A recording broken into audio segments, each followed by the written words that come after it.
Haemoglobin அதிகரிக்க வாரத்தில் ஒரு 3 நாள் இந்த சட்னி செஞ்சு பாருங்கள். இட்லி தோசைக்கெலாம் சூப்பராக இருக்கும்.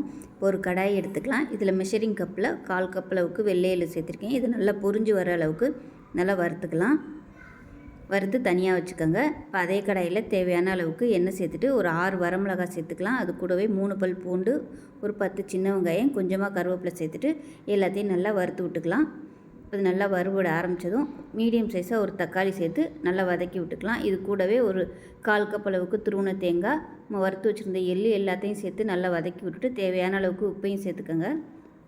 சேர்த்துட்டு கேஸ் அமர்த்திட்டு ஆற விட்டுட்டு நல்லா நைஸாக அரைச்சிக்கலாம். இந்த சட்னி தண்ணியாக இருந்துச்சுன்னா சூப்பராக இருக்கும். கெட்டியாகவும் வச்சுக்கலாம். இப்போ தேவையான அளவுக்கு தண்ணி சேர்த்துட்டு எப்பயும் போல் தாளித்து கொட்டிக்கலாம். கடுகு, உளுந்து, கருவேப்பிலை, பெருங்காயம், வரமிளகாய் போட்டு தாளித்து கொட்டிக்கலாம். அருமையாக இருக்கும். இட்லி, தோசை, ஊத்தப்பம், சப்பாத்தி கூட தொட்டு சாப்பிட்லாம். கண்டிப்பாக ட்ரை பண்ணி பாருங்கள்.